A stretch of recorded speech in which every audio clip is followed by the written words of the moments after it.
So, unless you live under a rock, we all know by now that the Queen is dead.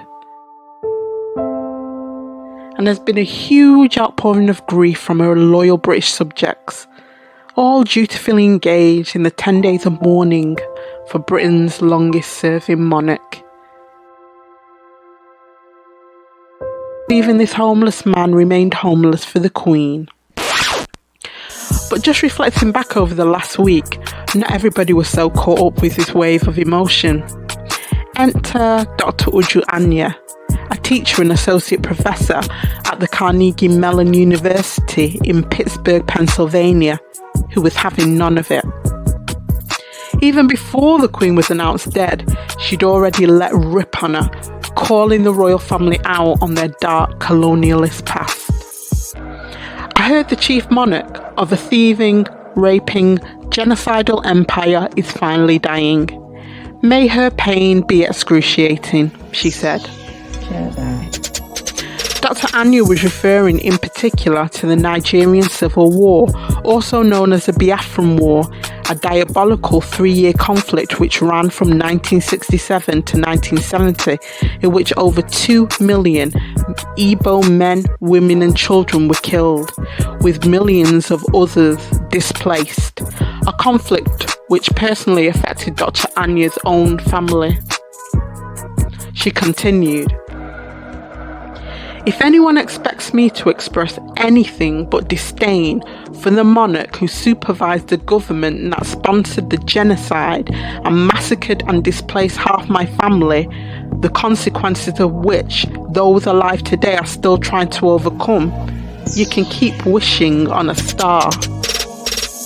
That wretched woman and her bloodthirsty throne have generations of my ancestors on both sides of the family.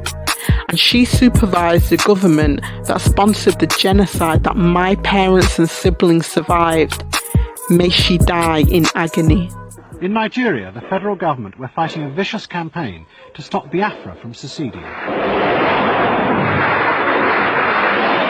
The British government was secretly supplying the federal side with weapons.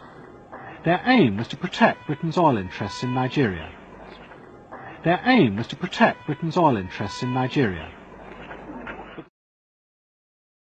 After Dr. Anya's comments went viral, the billionaire and former Amazon owner Jeff Bezos did his best keyboard warrior impression and dropped his 2 cents worth, criticising the college professor in a tweet. This is somebody supposedly working to make the world better? I don't think so. Wow. But the attention also saw Bezos getting his own ass dragged over the Twitter coals over his response to Dr. Anya's original tweet, with her fearlessly firing back at the billionaire. May everybody you and your merciless greed have harmed in this world remember you as fondly as I remember my colonizers. So true.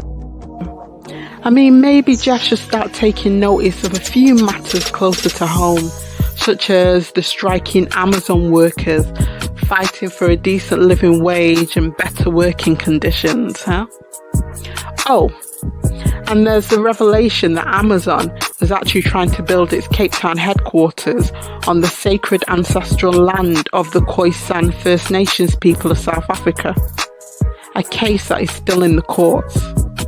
This is how I envisage the rest of social media coming for Jeff.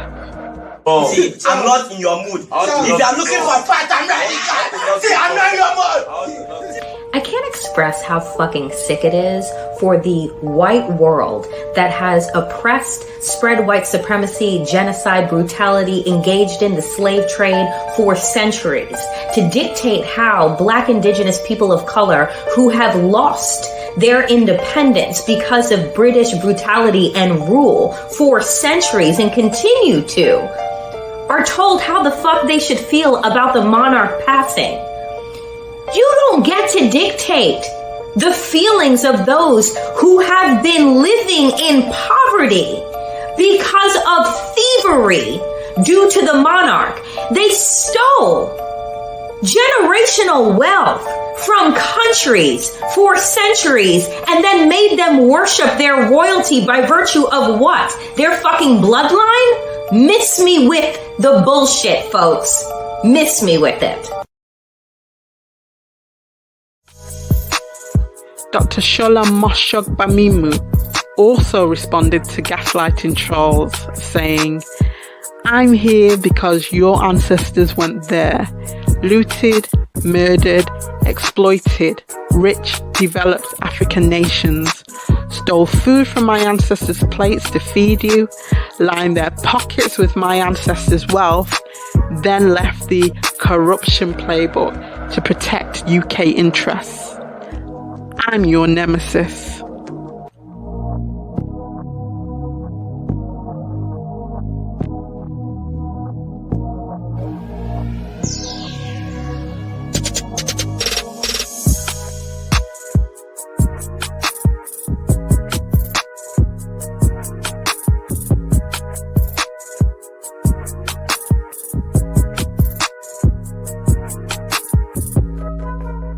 World War, there was an uprising by the Kikuyu people who wanted their land back.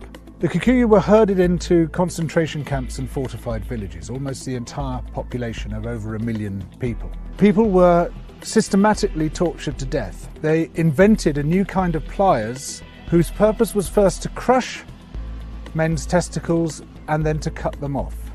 They raped women with bayonets. They raped men. Similarly, a favoured technique was to ram sand up the rectum with a stick. Sometimes they were rolled up in barbed wire and kicked around the compound until they bled to death. Some of the British soldiers boasted about this. This is within living memory. The Colonial Secretary lied about it. The papers documenting it were burnt. The impact of the rich and powerful nations has been so phenomenally murderous and destructive that it has been completely airbrushed from our national consciousness.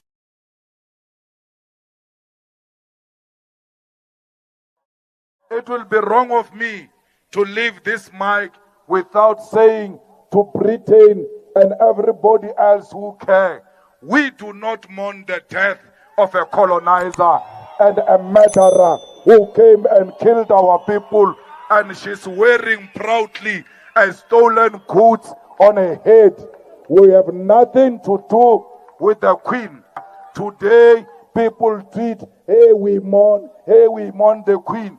But when Helen Zille tweeted and said that not everything is bad about colonialism, you all said Helen Zille is a racist. How can she praise colonialism?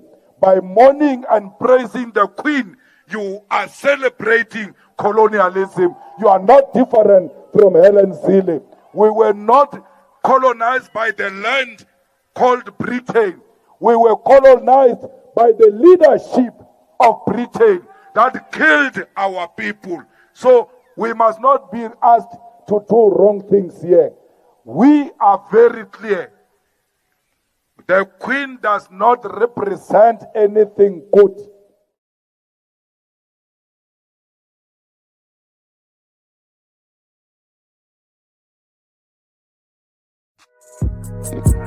Oh, I remember that tweet that Dr. Anya sent to Jeff Bezos with that little Igbo phrase at the beginning. Otoro Babuege. Well, it's an Igbo slur which means, I hope you vomit and shit yourself to death.